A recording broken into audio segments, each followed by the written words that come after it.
All right. Please sit down.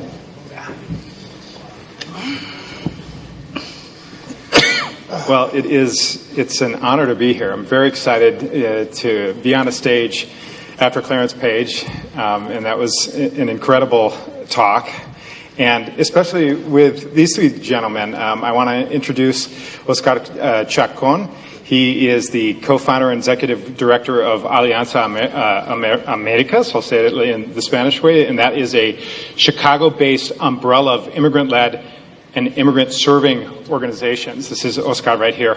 Hector Cordero Guzman, on my far right, is a professor in the School of Public and International Affairs at Baruch College. I think that is the biggest of the colleges in the City University of New York. And in the middle is Pin Ni, who is the president of Wanshan America Corporation, which is based not too far away, right here in the Chicago area in Elgin. He is also the executive vice president of the Wanshan Group, which is China's largest auto parts supplier. So welcome to all three of you. I thought that we would start by just having each of our panelists speak briefly to introduce themselves, to explain briefly their connection to these two interrelated topics of immigration and trade policy in just a few minutes each, and then we're going to get into a more free-flowing conversation. So why don't we start on the far right here with Hector Cordero Guzman of Baruch College. Great. Good morning, and thanks to Dean Pagano for the kind invitation to be here. And it's good to see so many friends and colleagues that, in fact, were part of writing some of the background papers that we have for the conference, like Laura Dresser, Nick Theoro, Xochitl Bada, Professor Bada that I see here. So it's an honor to be here. I've come to this topic of immigration and trade from a number of different directions, personal, professional. And clearly the conversation, both driven by the election season and before, have really focused on a number of global trends that are really having some significant local impacts. We've talked about globalization and the globalization of markets and capital and labor and production and consumption, as if every little village is now connected to the world and the world is connected now to every little village. We talk about market integration and global production change.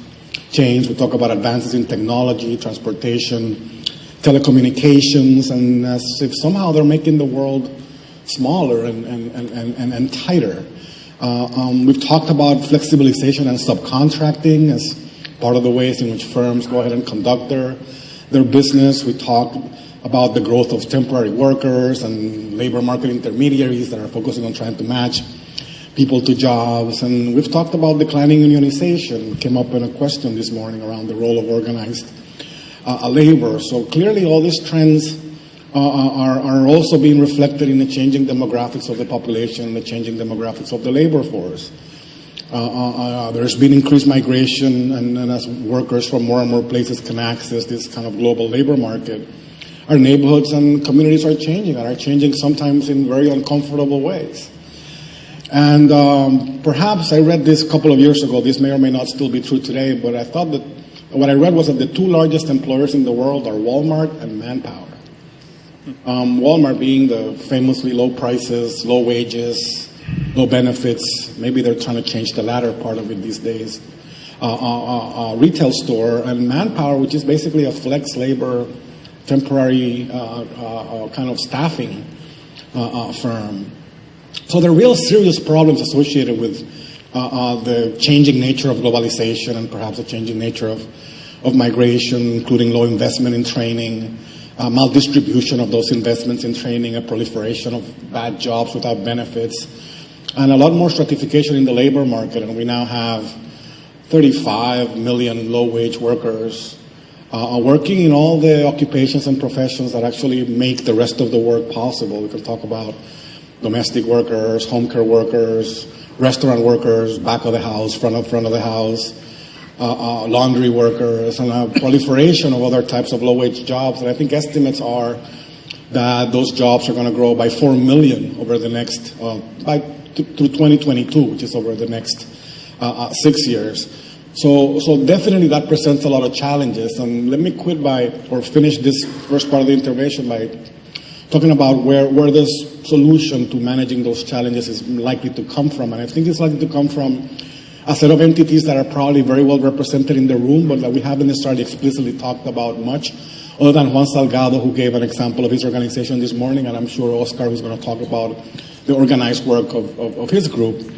But the solution comes from the role that community-based groups, organizations, and service providers are playing in simultaneously connecting to these workers and these low-wage workers and organizing them and providing them all kinds of support and providing support for the kinds of policies that make the lives of low-wage workers better, while at the same time doing the kind of broad community-based organizing that will be needed. And again, something also mentioned by Juan Salgado this morning, to be able to put pressure on the state so that those mechanisms of distribution and redistribution work effectively to reduce inequality as opposed to increase inequality.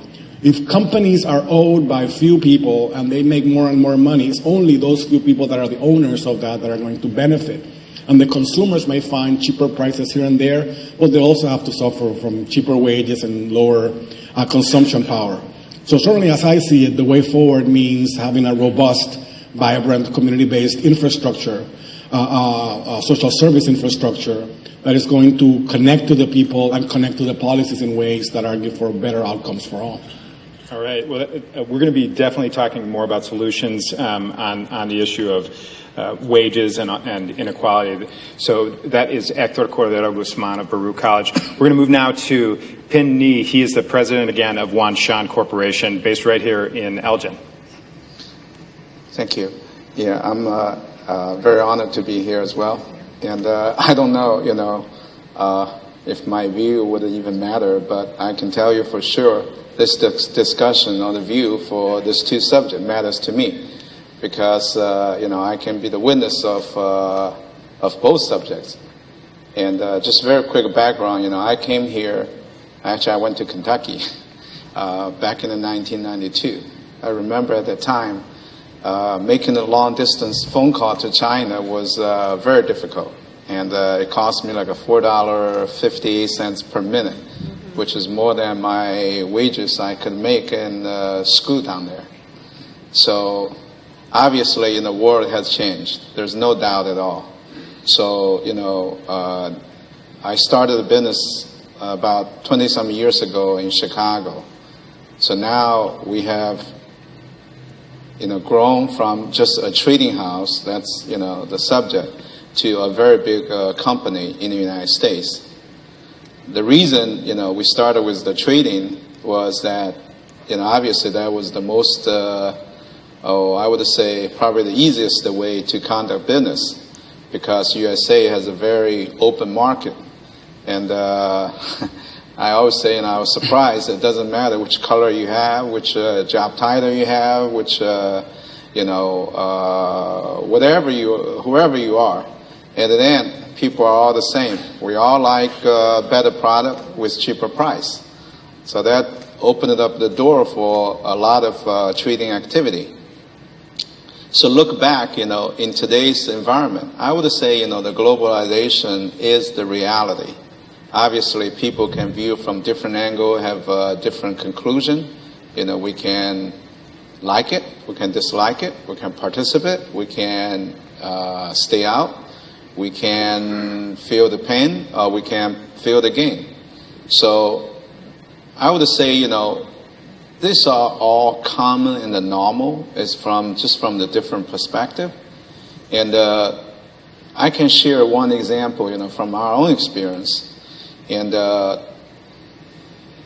2012, it was the election year, obviously, just like right now. And there was a company in the United States that's called A123, which is, at that time, was the best battery company. And with federal government's funding, a few $100 million from DOE, and was viewed as the new future of the USA industry. And the company took it off. It's MIT technology, and it went public It was beautiful. And then, unfortunately, the company couldn't survive, so it went into the bankruptcy in the 2012. So we were competing with other USA company in terms of acquiring this asset. So it got into the storm. It was very controversial. You talk about the national security, you talk about taxpayers' money, you talk about the job security for U.S. workers, and so on and so on. At the end, I would say, we pulled the deal, we closed the deal, and although, in the 2012, the company lost about $300 million, and within less than 18 months, we turned the company into the positive cash flow. So it was a great story because it was perfect timing. There were a lot of low-hanging fruit for us to be able to fix the company very quickly. But fundamentally, I always say this: we were lucky just to be at the right time and the right place, because last year we shipped about 65 to 70% of the output from our USA plant back to China, because the market there is booming. So that's just an example to show how, we saved about 1,000 jobs in both Michigan and in Boston. So that just shows, this could help under circumstances. So I want to just make a quick comment. All right, excellent. Globalization is the reality. That was my main note out of there. And saving 1,000 jobs. That's Pin Ni. He is the president, again, of the Wanshan America Corporation based in Elgin. It is part of the Wanshan Group, China's largest auto parts supplier. So we'll go now to Oscar Chacon. He is the co-founder and executive director of a group that's now known as Alianza Americas. And again, that's the Chicago-based umbrella of immigrant-led and immigrant-serving organizations. Well, thank you, Chip. Well, I guess I came to this issue by the mere fact that I happened to emigrate, from the country I was born and raised, El Salvador. I came in 1980 to the U.S. And I think my experience in the U.S. since then was preceded by a very close involvement with social justice, economic justice work in El Salvador, which intended to actually better, the standards of life of the majority of people of El Salvador at that time, which did not make enough, to be able to raise families in a way that was healthy, in a way that was just. And upon arrival to the U.S., I became involved, obviously, in issues having to do with immigrant rights, immigration policy. And eventually, I came to understand that the movement of people, which in many ways, in the case of the U.S. at least, began really in the 1970s, and it has kept pretty much steady all the way till now, is actually an expression of what I see as just one more side, not just of the global trade reality, but the global order that has come into place over the last 4 decades. In my view, in my experience, the movement of people is simply the natural extension of a world where, if you look not only at the movement of merchandise, but the movement of financial capitals, but also the movement of ideas. We live, for all practical purposes, in a world without borders, when it comes to capital, merchandise, ideas.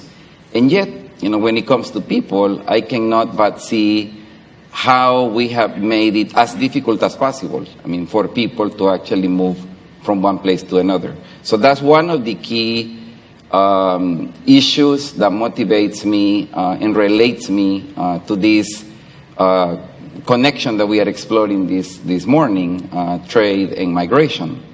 And I guess that the other issue that also connects me to this is the fact that I have become convinced that if people around the world were able to actually live livelihoods that make them feel satisfied in as far as, basic expectations of life, there would be a lot less of a tendency for people to want to go, try their luck someplace else. And I'm not saying at all that I subscribe to the idea that if we provide more, in quotes, development opportunities to people, there would be no migration. Or that we should engage, in economic development, seeking justice for most people as an antidote to migration. Because I've also come to believe that migration is just part of the world we live in, and we don't do ourselves any favors, by trying to become an obstacle to something that is largely inevitable. So that is generally my approach to these issues, and I'll be happy to be sharing other thoughts as we go forward. Great. So that's Oscar Chacon of Alianza Americas. I actually just wanted to pick up on that a little bit. I wanted to hear from both of our other panelists on this question. It's this question, we have globalization is the reality, like Mr. Nee said. So if capital can move freely, why not labor? Why not labor? Why not have open borders like what has been the policy for capital for many decades in this country? So what I have in mind, in particular, there's an argument that the North American Free Trade Agreement that was set up in the mid-'90s, that it upended Mexico's rural economy, and that this, in fact, helped drive millions of Mexicans to seek a better life in the United States, more opportunities, especially in large part a lot of people from small towns and rural areas. And so they come here and they don't have documents. They are vulnerable. They're in a very precarious situations. They're not in the best position to defend their rights as workers and to organize. Arguably, and I think demonstrably, they have been at the lower ranks of the labor market. They've been a drag on wages at the lower ranks, unskilled labor. So if capital can move freely, why not labor? Would open borders help level the playing field for low-skilled workers? How would this affect the broader U.S. economy? Who would benefit? Who would be hurt by this? You want to take a stab at that? My understanding, if I recall, is that it was in 1986 with the Reagan immigration bill that had an amnesty. So-called amnesty. That was the first time that it became actually illegal in the U.S. to hire an undocumented worker. Mm-hmm. So up until 1986, about 3 million people got it wasn't illegal for employers to. So that was the system we had to procure a certain type of labor. And I'm reminded of the book by journalist Juan Gonzalez, who's called Harvest of Empire, that essentially tells the story of how all kinds of low-wage and middle-class immigration from Central and South America is the direct result of U.S. interventions into the economies of these places, as Oscar was saying. I recall 1990, 91, I was living here in Chicago, and the NAFTA negotiations were underway, and we had Carlos Salinas de Gortari speak at the university that I was studying at down a few blocks from here. And I did have a chance to ask President Salinas de Gortari that very same question. You're in the middle of negotiating this free trade deal, and there seems to be free mobility of economic production, free mobility of capital, but what about people? And he loved the question and spent 10 minutes talking about how important it was for labor in Mexico to be able to move and come to the U.S., and that the freer the mobility was, the more, in fact, people would go back to Mexico, would come for a particular period of time, do what they needed to do, and then settle back in the communities because the border was porous. People could go back and forth. What we've done is essentially that we've built a wall with the policy, not physically, as is being proposed now, some 30 years later. But we build through all this enforcement a wall that rather than preventing people from coming to seek work, to seek opportunity, to escape economic despair and the destruction of local economies by globalization in many instances, rather than preventing people from coming in, what it's doing is preventing people from going back. We've not necessarily reduced the level of migration. What we've reduced is the flow back and forth between Central America and the U.S. And thousands of single men that could have come and worked for 10, 15 years and gone back to their towns and had their families back in their towns in Mexico, moved first, and then after a couple of years realized that it was going to be very expensive for them to go back and come back into the U.S. to work, so they called for their honey to move. And 9 months later, you know what happy families, Latino families especially, will do, right? They'll begin to reproduce themselves very fast. And Latinos can do 3 generations in 60 years. For whites, it takes about 2 generations in 60 years, right? So the slope of population growth since then has increased tremendously. So it would seem to me that whereas Congress thought they could, tweak and manipulate, and by increasing enforcement, they would reduce migration, what happened was that by increasing enforcement, they in fact increased migration and increased the number of people that stayed here and brought their families here and had their children here, and reduced the probability that people would go back and reduce the flow. So it's not a direct answer to your question as to whether open borders themselves are going to be better off or not. Well, certainly the wall building business hasn't really worked if the goal was to reduce population growth levels from Latino But not exactly what Donald Trump has. and with the wall and the folks that are suggesting that you just do some basic research. There are 3 ways to go through a wall. You can go under it, you can go over it, or you can go through it. And the technology exists to do all 3. If I may add to Hector's comments, I think that what makes a lot of Americans very fearful is the notion that if we consider seriously the possibility of open borders for human beings, that we will be flooded, with people from Mexico to begin with, but everywhere else, in the world. And I always tell people, why is it that people in Tennessee and in Alabama aren't going massively, to California or New York or Florida? And the simple explanation to that question, or response to that question, is that people like Tennessee and people like, Alabama. And the bottom line is most Mexicans love Mexico. Most Central Americans love their countries. We have better food, better weather, and frankly, a lot more social interaction, than we ever experienced in the U.S. But we're going to get a taco truck in every corner. Well, hopefully we will. And Republicans are the first in line to enjoy it, indeed. But the point I really want to make is that, frankly, the notion of welcome to a world without borders, which is actually an advertisement I saw coming out of a plane in Washington, D.C. a few years ago, which interestingly didn't last too long. But it was actually a technology company, the one with this advertisement. If you speak of a world without borders in the context of finances, in the context of trade, it doesn't freak out anybody. But if you speak of a world without borders as, applicable to people, then that causes all sorts of, fears. But in fairness, let's do get something straight.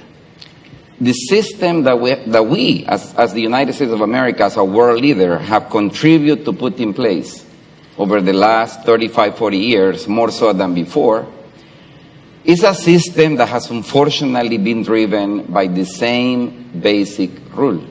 And the same basic rule is generate as much wealth as you can, but at the same time, concentrate it as much as you can, in fewer hands.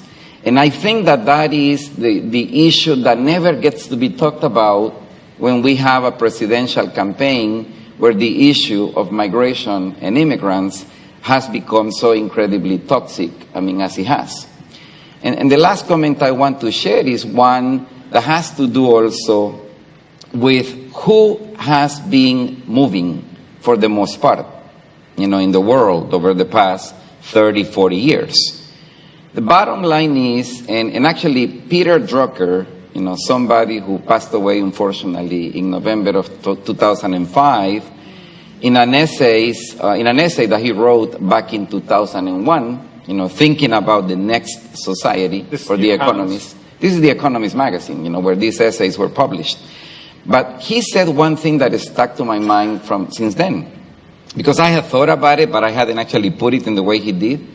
He said the problem with rich countries around the world will soon become what to do with populations they actually need, but populations they do not want. And I think that that is something we need to keep in mind, because there is a racial component that we often miss. I mean, the reason why Mexicans in particular become the target of attack so frequently is not just because they are immigrants, because we have immigrants from almost every country in the world, in the U.S. And as a matter of fact, the second largest group of immigrants in the country are Asians, Chinese from India and several other countries. But why Mexicans? Why to pick on Mexicans in particular, and by extension other people from Latin America? And it is because this is the block of people who indeed present the most significant challenge in terms of changing the face of the nation, changing the culture, of our country. Not necessarily in a negative way at all, but just change it. Just like, for example, North Africans, also represent the same kind of challenge for European countries. And so it's important to keep in mind this question of who are the newcomers, who are the new Americans, because I think that that also explains a lot of the uneasiness that most people have to discuss these issues in a way that is more rational. Pin-Ni, any thoughts on this? Open borders for labor? I would just want to echo what Hector was saying. Frankly speaking, the war will never work. And let's don't forget, China built a bigger wall 1,000 years ago. The wall was didn't work. Yeah, the wall was so great, we even called them a Great Wall, right? But now, the dynasty is gone. Okay, the wall did not protect the dynasty. And even we look at back 60 years ago, the 1950s, 60s, 70s, China did a very good job to close the country and completely isolate it from the world. But see what happened. As soon as the door opens just a little bit, very quickly, it will change the society. So I would agree, whether we like it or not, the war is not something that we can rely on to the future. The bridge is, no question at all. The bridge can lead you to the bright future, not the war. So I agree on that. But also I would like to echo what Oscar said, there are differences between, you say the capital, why the capital can move, people cannot move, right? So I would say there are fundamental differences, because the capital does not have nationality. The capital doesn't need a visa. The capital, especially here, when we see the capital, they're all in the green color by the same dollar sign, right? So when you move people, it is not that easy. And I would say the immigration policy is not one simple solution that we can easily say whether it's right or wrong. I just use your example, talking about, I'm sure in this school you have a lot of Chinese students, okay? You have a lot of Indian students. I don't think anybody has an issue with that, right? As you say, whether it's a J visa, H visa, whatever the visa, I think the USA has embraced that, trying as best we can to keep the people here. So the immigration policy is not just the Mexico or just the China. It's a very complicated and definitely has a plus and a minus. I'm not saying, this is all plus. There are minus. There are certain people who will feel the pain.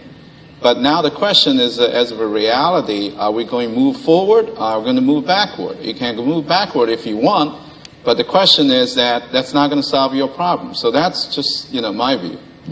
Definitely winners and some losers with all of these. Just for a second, I think that part of the objection that people have to the immigrants and the immigrants as they perceive is that somehow they feel them as taking jobs away that should rightly belong to non-immigrants or to quote-unquote Americans, right? And the reason why that's the case is because oftentimes it's believed, and it's often true, as has been documented by research by Professor Theodore here and others, that they're subjected to a lot more exploitative work conditions, which gives an advantage to employers that do want to pursue that as a road to profitability. The squeeze as a road to profitability. We're not talking Now, about auto parts here. faced with that dilemma, we have two ways we could go. We could try to exclude the immigrants, which to me probably mean that some other Americans going to get the ticket to get exploited by the low-road employer, or we could attack the conditions at work and the conditions in the labor market that make that kind of exploitation possible. And it seems that we're trying to go the easy way of saying, so long as we stop people from coming, that's not going to happen.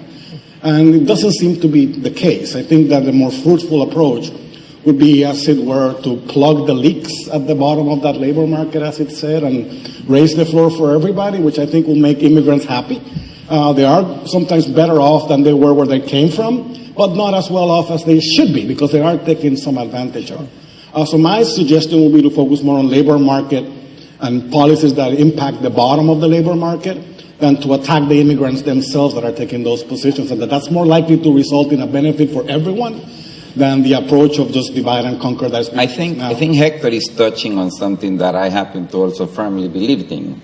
The challenge is not how do you make the floor go farther down, but how do you make the floor come up, for people across the world. And in this respect, I do believe that we are severely behind, because while there is a World Trade Organization, well established, that essentially rules, even though nobody elected them to rule, to basically regulate matters of trade and global finance, we don't have global standards, when it comes to ensuring that everyone around the world is indeed able to have a decent way of life that ensure that they will be less likely even to want to leave. So I definitely agree that the challenge is not how do we lower the standard, but how do we up, the standard. And let's not forget the fact that the reason why U.S. corporations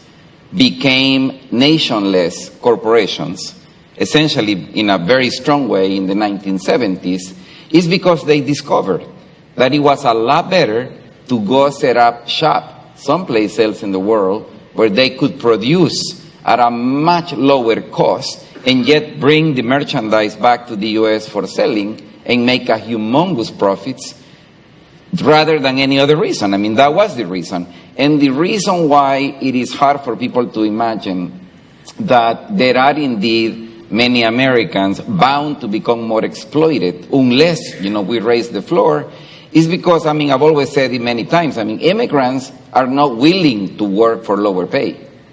Immigrants don't have a choice very often because of the level of exploitation that our own laws allow, for it to be the case. Because believe me, we don't do jobs that others don't want to do. We do jobs other people don't want to do for the pay we do, which is very different. I have a feeling that folks in the audience, a lot of folks have got some points to make about immigration or questions asked, but I first want to ask one question. I bring us back to this topic of trade policy. I think as Clarence Page mentioned, we've got people at different points of the political spectrum who have apparently turned against free trade.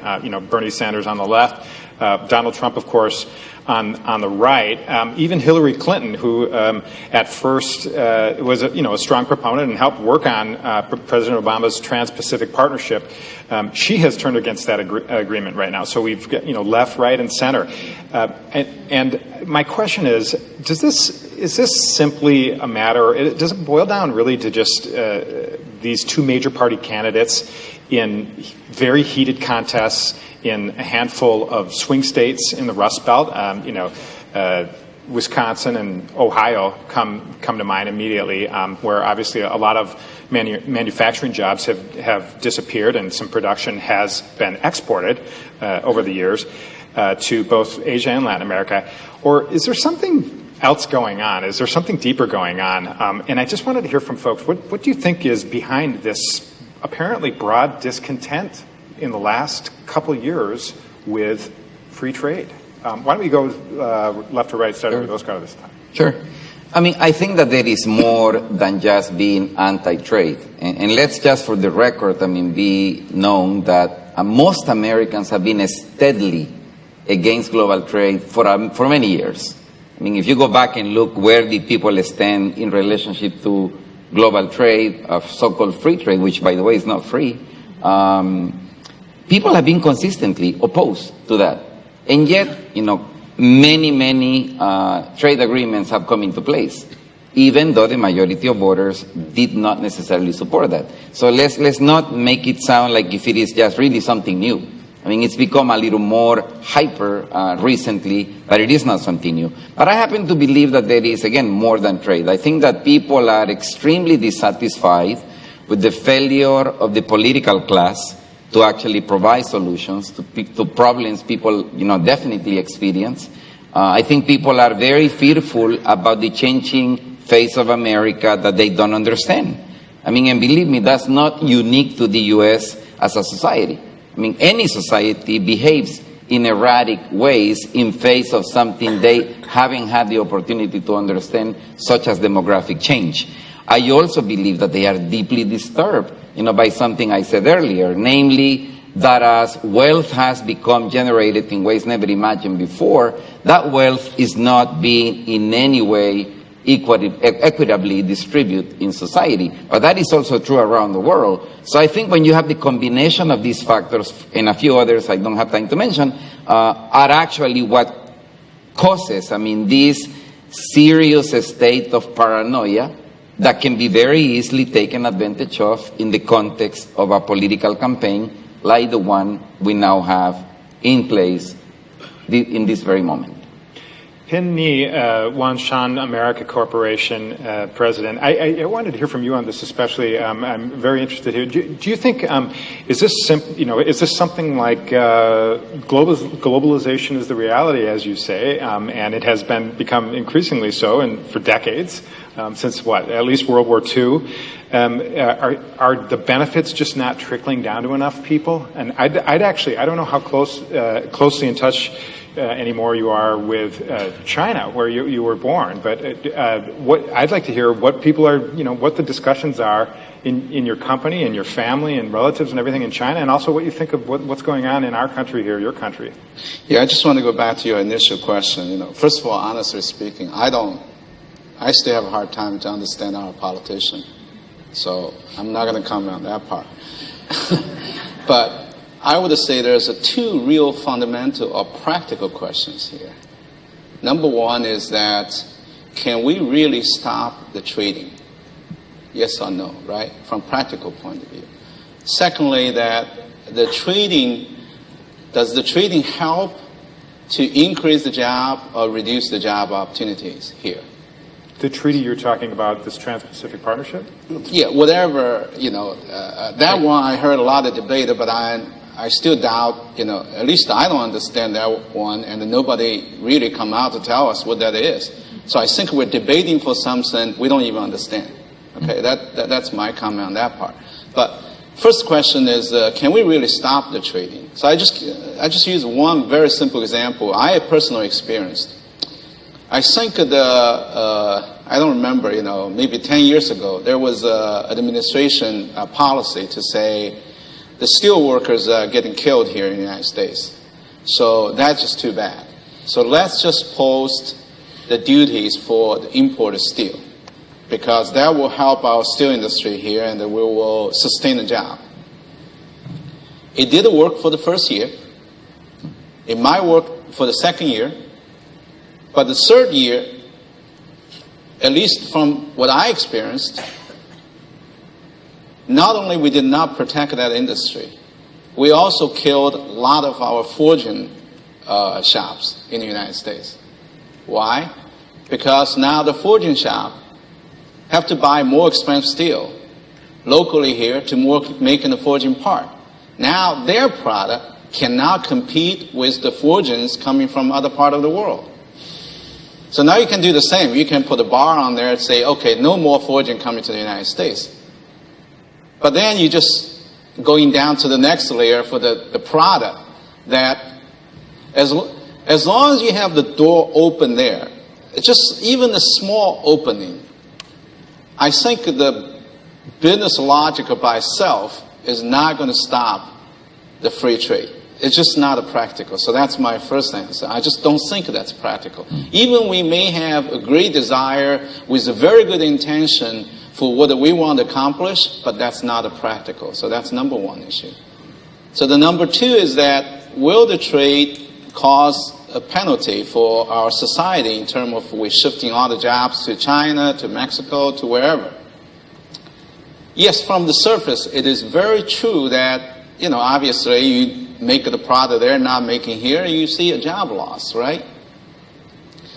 But, again, the reality, I would say it's a very fundamentally, it's a false statement.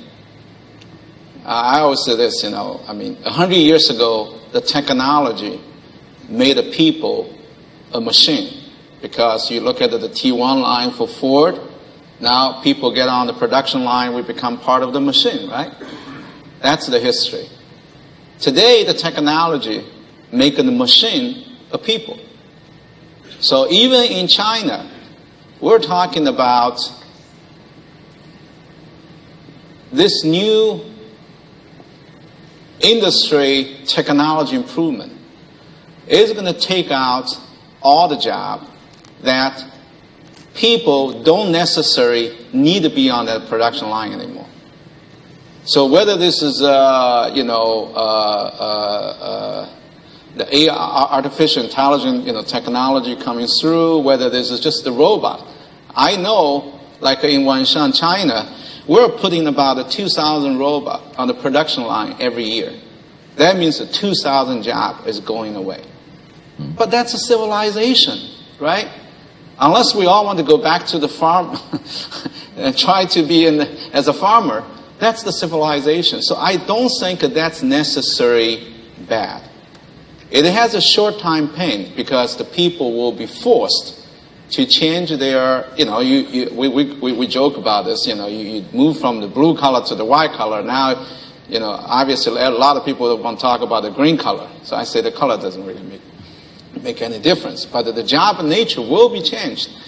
What we need to do is just follow the trend or not be left behind the trend. Otherwise, you're going to have time to find a job. So I don't think that is necessarily bad. Although it is a painful process, I will agree with that. Okay, so Pin is talking not only about trade but about automation, which from what I read, there's a lot of research to suggest that a lot more workers have been displaced by automation over the years than by trade policy, and that there is pain, yes, but there's a lot of gain so, Hector. But the challenge, I think, and I would agree with keep using the train analogy, and I think if you do see a fast train moving, and I think trade is a train that's moving fast, you're probably not going to succeed by standing in front of the train and trying to stop it. That you're probably going to be better off trying to get into the front car and trying to have a conversation with the engineer about whether you can change the path of the train and kind of where it's going and how it's getting. And I think that's the challenge with trade. The benefits of trade do not spread evenly from a geographic perspective and from a socioeconomic, social class, race perspective. And the cost of trade do not spread evenly by geography or by class and ethnicity. So that presents some of the challenges and some of the anger, right? The proportion of white males that are working low-wage jobs has in fact gone up over the last few years. So one could see how they could perceive that that's some kind of a downward mobility and a hit. Especially if you're standing from a position of privilege where you believe it's your God-given right to be on the top. I mean, the hit there is probably a little bit, psychologically, a little bit harsher, to take than if you're, say, at the bottom trying to make it up, which builds resiliency and the kind of patience and all of that good stuff. So we should use policy not to deny that the benefits of trade and the cost of trade are spread evenly. They're not. We should accept that, and we should use policy to compensate and compensate for that. You can have the robots, you let go of 2,000 people, and you can say, well, good luck to you. Or you can say, we're going to bring some robots, we're going to have to let go of 2,000 people. Is there something we could do to retrain them, to find something else for them to do? So the question is how you approach that reality and what goal you have in mind. If the goal is simply for the stock owners to enrich themselves, then they'll take you one direction. If the goal is for the overall society perhaps to be better off, that may take you in a slightly different direction and in a more redistributive direction than in a let the chips fall where they may kind of approach. All right. Well, I bet people have a lot of thoughts on this, and I don't know what our setup is for questions. Are people just going to stand, or do we have microphones set up? No, there are microphones. But can I comment quickly on Go this? for it, yes. I mean, I think that our own nation, I mean, the U.S. of America, has a very interesting history when it comes to market economics.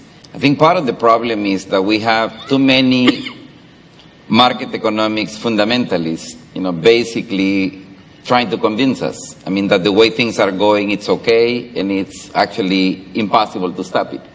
I happen to also agree. I mean, the global trade is like a genie. Once it came out, you cannot put it back. And the question then is, how can it be tuned in such a way that can actually render the best possible benefits, for all parts involved in this global order in which we all live?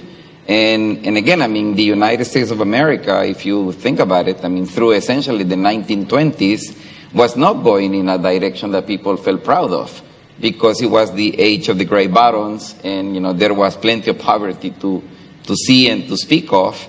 And it took a lot of turmoil domestically through the 1920s and 30s to actually come in the 1930s precisely to regulate our economic system in such a way that without denying the value of market economics, we were able to produce the greatest and most robust middle class in the planet. But it took a lot of policy fine-tuning to get there. The problem is, from the 1970s until the present, we've been actually doing exactly the opposite. And I think that that's where the solution will come. And I hope, I mean, that we have the wisdom and the courage to actually do it. Not only in relationship to the U.S., but in relationship to the world order in which we are all a part of nowadays. The wisdom or the courage, or that groups put the pressure so that it's inevitable and it has to be done? Well, and here is where the organizing part comes in. I mean, because frankly, those changes that I was referring to did not happen out of the blue.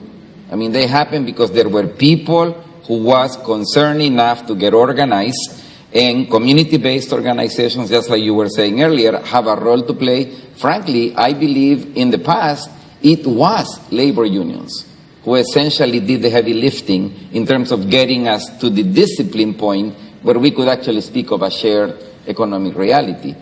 Labor unions are in decay, have been decreasing in representation, but something has to actually be done.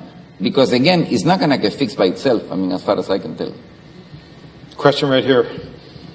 I'll apologize because I'm a bit of an interloper. I'm a Brit. I've been living in Vietnam for the last 26 years, and prior to that I worked in mainland China for 10 years. So a lot of observations that tie into what's been said. I think it's inevitable that manufacturing in particular moves to lower cost jurisdictions. We saw it when I first went to Asia in 1977. Taiwan and Korea were the major manufacturing bases in Asia. Now they're two of the largest investors into countries like China and Vietnam in particular. So I think that's inevitable, and capital does move freely. Manufacturers are always looking for better quality, lower prices, and that's to the benefit of the consumer. But as we've seen in the UK recently, politicians, whatever they think, it's the public that actually have the final say. And we've just seen a referendum which voted us to leave one of the biggest free trade communities in the world. So politicians and public often have very divergent views. But I think if we talk about globalization and the global economy rather than just the US economy, you can't deny that people's living standards around the world have gone up and improved because of US investment into China, into Vietnam. When I first went to Vietnam, average per capita income was $200 a year. It's now over $2,000 a year, and most of that is because of inward investment from overseas. So I'm just interested in what the panel's views are in terms of sorry, I'm getting to the question. What the panelists think about US regulation. We, 3, 4, 5 years have been spent negotiating the TPP. Now looks in danger unless President Obama can squeeze it through in November. It's going to be a long time coming. And a pact with Europe that looks to be going nowhere as well. They seem to Right. be still at the beginning stages after years. Right. So, I mean, who is actually going to be prevailed? It's public that are really afraid of immigration, which is what was the big decider in the UK, or is it going to be the politicians that win out?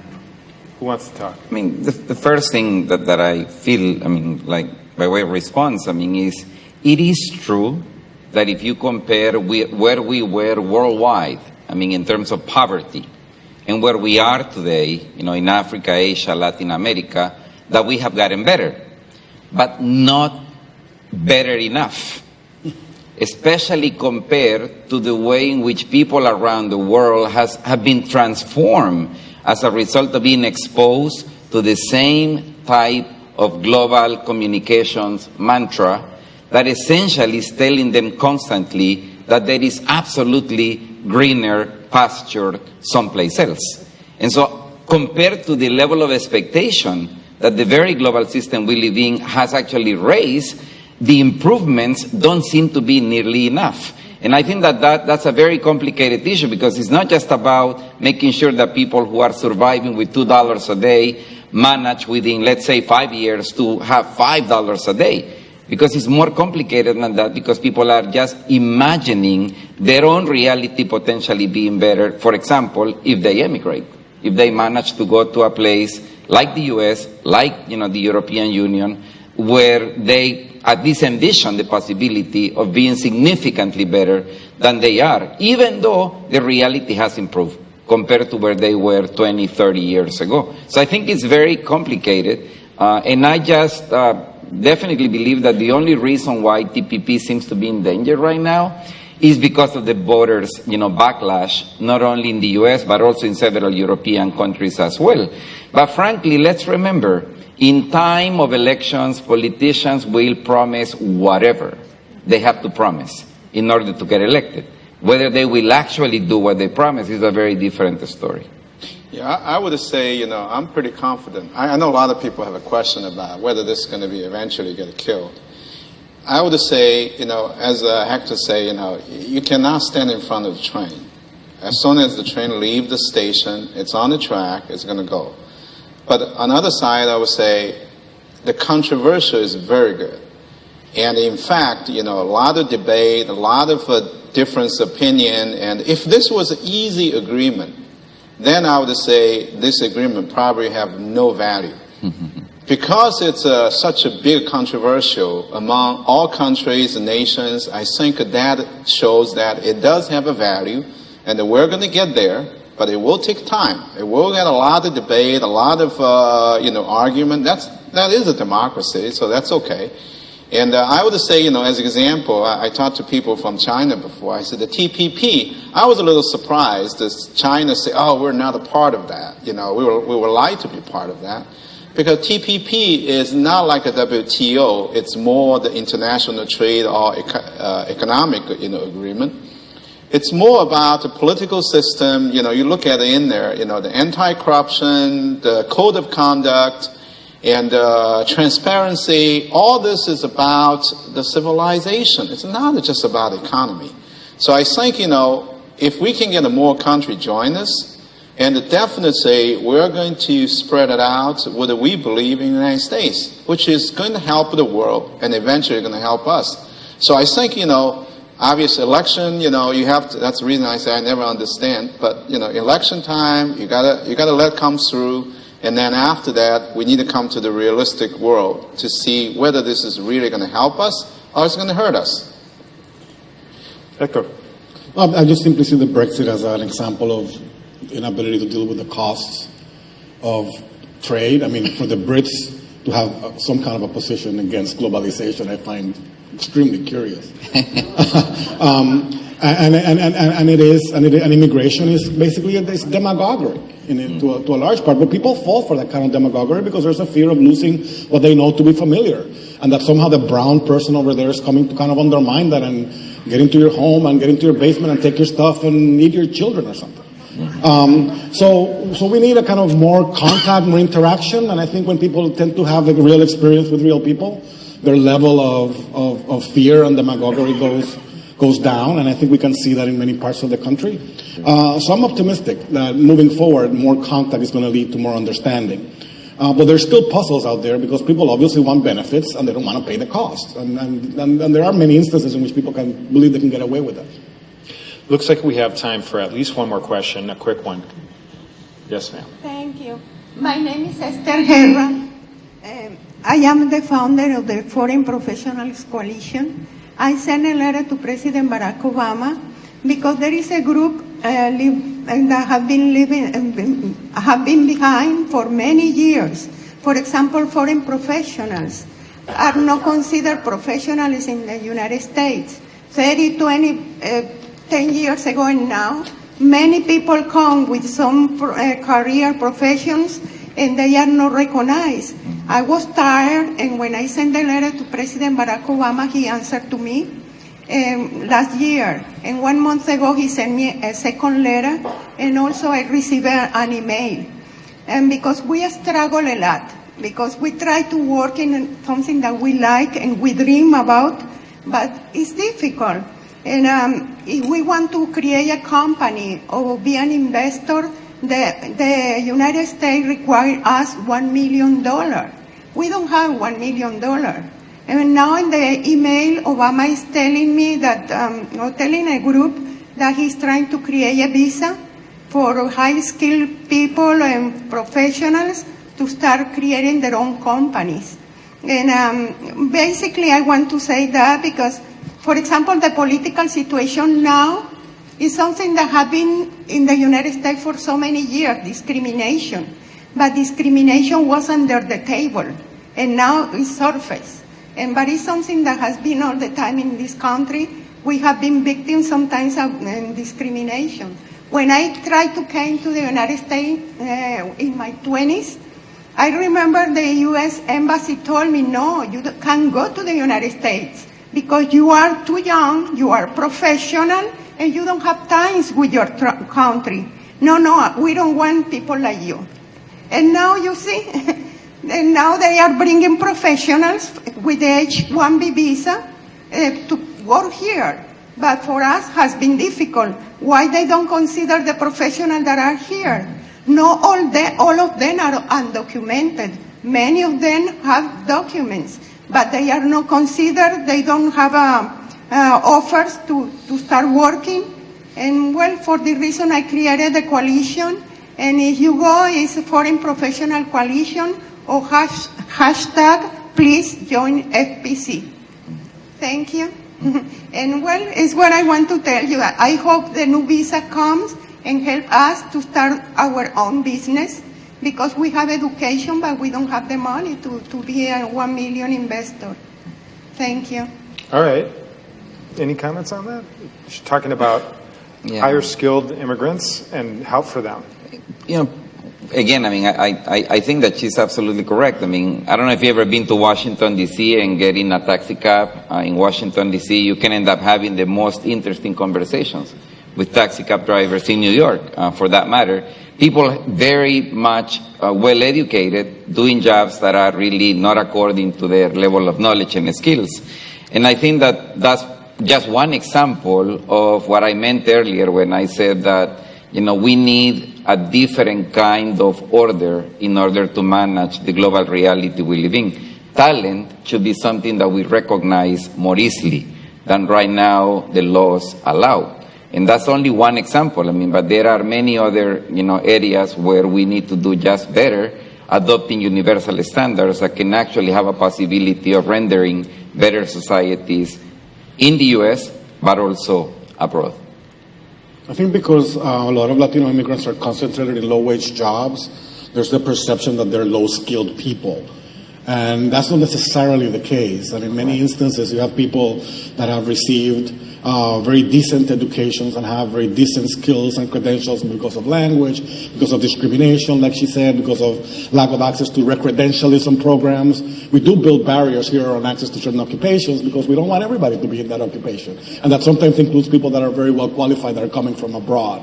So I think we need recredentialism, and we also need like a recognition that not every person that comes from South America is low educated, low skilled, even if they're working in what we may perceive to be a low-educated, low-skilled job. Pin? Yeah, I don't want to compete with your lunch, so I give up.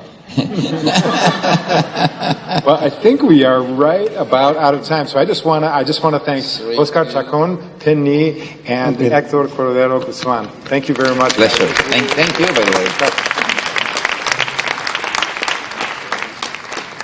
Thank you, gentlemen, for a very lively panel, very animated. It's a good way to nearly end the session. The last speaker, the closing speaker today, is Terry Mazzani, who's the president and CEO of the Chicago Community Trust. It's one of the nation's leading community foundations. Recently celebrated its 100th anniversary, and in recognition of that anniversary of the first community foundation, he and UIC professor David Perry co-edited a book called Here for Good, Community Foundations and the Challenges of the 21st Century. Terry's talk today will be on the inclusive economy, and also he'll tell us about the outcome of a CCT-sponsored project this last year with the Institute for Policy and Civic Engagement called the Building Blocks. There will be a Building Blocks Forum, if you can put this in your scheduler, to be held on October 27th from 2 to 4 p.m. in Student Center East here at UIC. Again, it's October 27th, 2 to 4 p.m. Put it on your calendar. Terry Mazzani, thank you.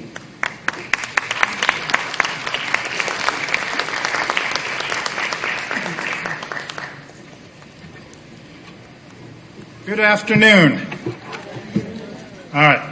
I had the foresight to not do a 60-minute speech here, but rather closer to 10 minutes for the closing session here. There are really just 2 points that I want to comment on, and they really revolve around how we at the Chicago Community Trust are taking advantage of this forum to be able to generate deep thinking about some of the important ideas that are expressed here.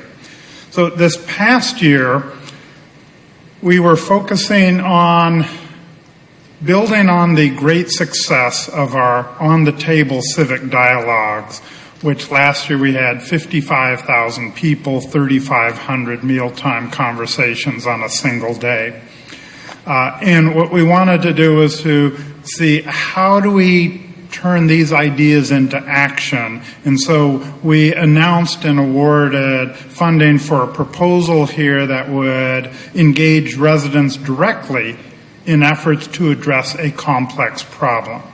The group awarded, we had a response from the Center for Public Safety and Justice, partnering with the Alumni Association for the Cook County Jail and the Community Justice for Youth Institute to foster conversation and civic engagement around issues relating to health, energy, and the environment. This was called the Building Blocks Experiment, to examine how breaking down barriers between public safety stakeholders and community residents, including some who have cycled through the criminal justice system, might lead to new insights and perspectives for these building blocks on which these same residents live. It involved a series of community tours, providing hospitality, breaking bread together, the shared meals, and peace circles, the community dialogues between stakeholders and residents that created awareness of existing environmental inequities, focusing on the spirit of a renewed social contract between these disparate communities, and then motivating people to form new alliances to challenge the inequities that they face in their life. The work is still in progress, but as Michael said, there is an opportunity to peek into this process and see how it has developed at this point in time. I think that award presaged some of the challenges that we have subsequently faced, if you think about a year ago when this was launched and then the events subsequent, that efforts that we can undertake to restore and repair a sense of trust and legitimacy between law enforcement and residents in our community is probably at the top of all of our lists here. So what are we going to do this year? The next challenge. To put this into context, we live in a time of massive and accelerating change. A person named Jonathan McDonald of the Vision Critical Summit about a year ago stated that, quote, "This year represents the slowest rate of technological and societal change that you will likely experience for the rest of your life." That is the speed of change that we are going at. This will be the slowest year of change that all of us will experience going forward. But we can balance that with the University of Chicago economist Herb Stein and the Herb Stein law, which goes something like this, that if something cannot go on forever, it will stop. And so we've been experiencing 3 decades of this accelerating gap in wealth and income between the bottom 99% and the top 1%. The outcome of this disparity has been bad for our society, and the public's response to this has been voiced in many ways, from the Occupy movement to front and center in this year's presidential election for that. We keep talking year and year, the data come out, accelerating, widening gaps. We've heard that discussed frequently here. But I believe that Herbert Stein's law is going to assert itself at some point, and that will stop. And one of the ideas that has come forth is this notion of, well, what we need to do is to create an inclusive economy. I think it's easy to say, it's right up there with mom and apple pie and baseball and the Cubs winning the World Series, you know, it comes easily off of it. But actually doing that could be a lot harder than it sounds. What exactly is an inclusive economy, and what is required to get there, to make that happen? So the Ford Foundation defines an inclusive economy like this. Quote, "In an inclusive economy, opportunity and prosperity are widely shared regardless of race, gender, ethnicity, or caste." That's their definition. But they go on to talk about how rising inequality across the world threatens greater economic inclusion by stifling opportunities for the majority of people, undercutting social and economic progress. But because trends like this can't go on forever, then this inequality is not inevitable, but it is strongly influenced and cemented in place by the policies and business practices that shape the nature of work, the nature of our social protections, the allocation of investment capital. When these policies and practices don't create a level playing field, are unevenly enforced, then economies end up excluding people and discouraging innovation. So even in our wealthy economies like the United States, weak labor standards, poor safety nets, precarious nature of employment for millions of people working less than they would, not having benefits, all of these have contributed to rising inequality. Meanwhile, in developing countries, billions of people still lack access to basic rights, meaningful livelihoods, the technologies and marketplaces, as we've heard talk about here. And they're exacerbated by global markets that focus too much on maximizing the short-term returns for shareholders and too little on creating equity and long-term value for stakeholders. So the challenge here is to think through what are those policy elements that are required to shift to a more inclusive economy. Could be social supports like protecting the social safety net, affordable housing, health care, child care, earned income tax credits, paid family medical leave, equal pay for women. Could be around compensation, making it easier to unionize, raising the minimum wage. Could be business investments in terms of building pipelines to good jobs, something that we're doing with the financial sector here in Chicago, the Financial Services Pipeline Initiative, with about 24 financial institutions here to create equity of opportunity. Can be supporting entrepreneurship and investing in innovation for that. Education, equitable access and funding. Universal preschool, reducing the reliance on student loans and reducing student debt. Could be infrastructure, things like ensuring public transportation access to jobs and opportunities, or expanding ADA compliance so that people with disabilities, the largest population that is unemployed or underemployed, do have an equal opportunity. Art can be in the world of finance, looking at limiting the mortgage interest deduction for that, using those revenues to help finance first-time home buyers, establishing automatic savings and retirement plans, matching savings and children's universal savings accounts for that, looking at removing barriers to savings for low-income families, promoting emergency savings with incentives linked to savings at tax times. There's a range of these policy issues, but they're not clearly framed as far as the essential pillars for an inclusive economy. So the challenge that we open up today and invite proposals for will be essentially, how do we define an inclusive economy for metropolitan Chicago? And what are the practical policies required to create a more inclusive economy? And how do we get there? We're looking for definitional clarity and a policy roadmap that leaders and organizations can rally around and work collaboratively to achieve.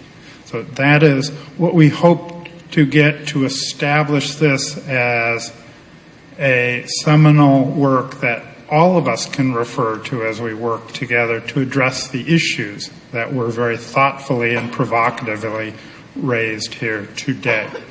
So with that, thank you for attending this year's UIC Forum. Let me turn the podium back over to Mike Pagano to close us out.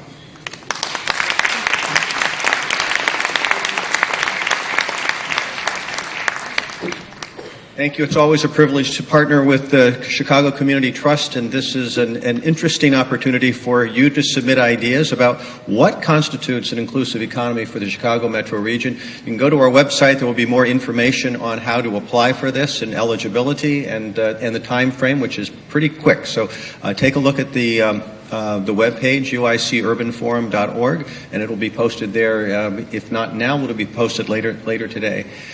It's important to break bread together and talk, and we do have lunch in the back, box lunches. If you cannot stay, please feel free to take the box lunch and go home. If you can stay, there are a lot of people here still that would be, I think, encouraged to continue the conversation about what we do, about the jobs of the future. So thank you again for the 2016 UIC Urban Forum and our staff. We look forward to seeing you next year. Thank you.